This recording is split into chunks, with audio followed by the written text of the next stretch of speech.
அனைவருக்கும் சிறந்த பரிசு சாரேகாமா கார்வான்.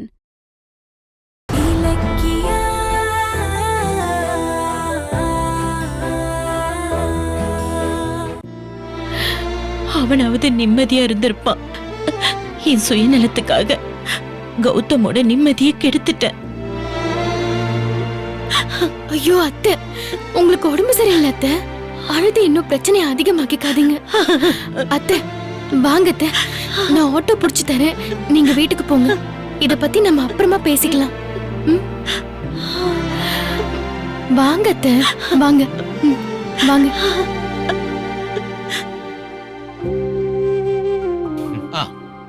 ஐயா, சாமிக்கு இந்த பாலை அபிஷேகம் பண்ணணும். கொஞ்சம் பொறுங்க, அபிஷேகத்துக்கான ஏற்பாடு பண்ணிட்டு வரேன். இருப்பா.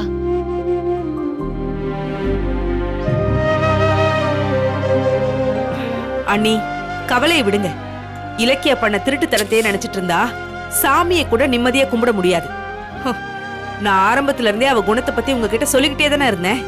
ஆனா நீங்க தான் கேட்கவே இல்லை. முதல்ல இப்போவாவது புரிஞ்சுக்கோங்க அவளை பத்தி. என்ன புரிஞ்சுக்கிட்டீங்க? கோயில்ல கூட நல்லது பேச மாட்டீங்களா? என்ன நல்லது பேச சொல்ற? முதல்ல உன் பொண்டாட்டிய கோயிலுக்குள்ள போய் பித்தலாட்டம் எல்லாம் செய்ய வேணான்னு சொல்லு. வரா பாரு. என்ன உன் கூட்டாளி ஆட்டோல பேக் பண்ணி அனுப்பிட்டியா? நல்லா ஆல்ரெடி டிராமா. சும்மா பேசிட்டே இருந்தீங்க. கௌதம், வேண்டாம் கௌதம். பால் அபிஷேக சீட்டை வாங்கிட்டு வந்துட்டீங்களா? இந்தாங்க. கொடுங்க, பாலை கொடுங்க. கௌதம், அத்தை, நீங்க தானே பால் கூட எடுத்தீங்க, உங்க கையாலே கொடுங்க. யாரும் என்கிட்ட தேவையில்லாம பேச வேண்டாம்னு சொல்லிட்டேன். கௌதம், நீயே பாலை கொடுப்பா. இந்தாங்க.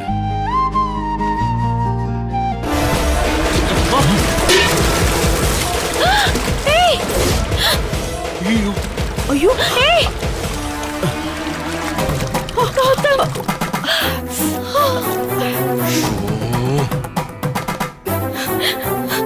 கடவுளே, கடவுளே, இது என்ன சோதனை? கௌதம், பார்த்து கொடுக்க கூடாதா? நான் கரெக்டா தான் கொடுத்தேன், ஆனா கை நழுவி விழுந்துருச்சு. என்ன கை நழுவிடுச்சு, கால் நழுவிடுச்சுன்னு? அண்ணி பாவம் எவ்வளவு கஷ்டப்பட்டு பால் குடத்தோட கோயிலை சுத்தி வந்தாங்க தெரியுமா? என்ன கௌதம், இப்படி எல்லாத்தையுமே வீணாக்கிட்டியே. அவர் ஒன்னும் வேணும்னு பண்ணல, நீங்க கொஞ்சம் பேசாம இருங்க. பேசாம இருந்தா மட்டும் கொட்டின பால் திரும்ப வந்துருமா? கடவுளே, ஆண்டவா, நான் இங்க வந்து என் பாரத்தை எல்லாம் இறக்கி வைக்கணும்னு சொல்லிதான் பால் குடத்தை எடுத்தேன். ஆனா அந்த பால் எல்லாம் கீழே கொட்டிடுச்சே. ஐயோ, நான் என்ன பண்ணுவேன்? இது எதுக்கான அறிகுறின்னு தெரியலையே.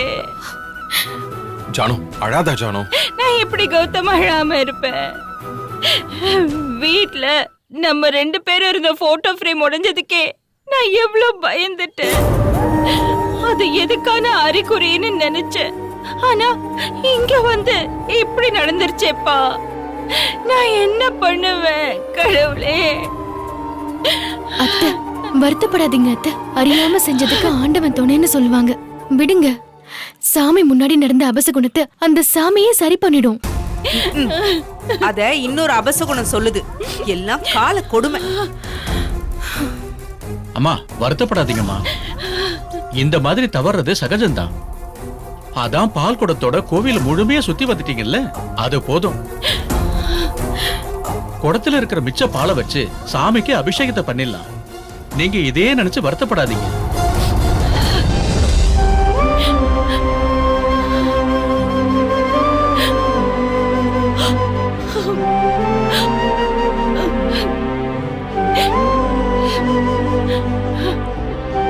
அஞ்சலி, கார்த்திக் இன்னும் வரல. அவங்க எங்க? அஞ்சலி ஒரு வேண்டுதல் செய்ய கோயிலுக்கு வந்தா. ஆனா கார்த்திக் அவளை வேண்டுதலுக்கு மேல வேண்டுதல் செய்ய வச்சிட்டு இருக்கான். அவங்கள எதிர்பார்த்தா பூஜை எல்லாம் நடக்காது. அதனால அவங்க வரும்போது வரட்டும், நாம அபிஷேகத்தை பார்ப்போம்.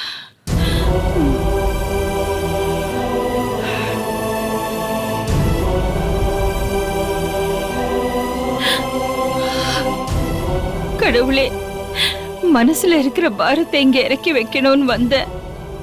ஆனா நீ இன்னும் எனக்கு பாரத்தை அதிகமா கொடுக்கற. இதுக்கு மேல சுமையை தாங்குற சக்தி எனக்கு இல்ல. எந்த ரூபத்திலையும் கௌதம என்கிட்ட இருந்து பிரிச்சிடாத. என் குடும்பத்தை நீதான் காப்பாத்தணும்.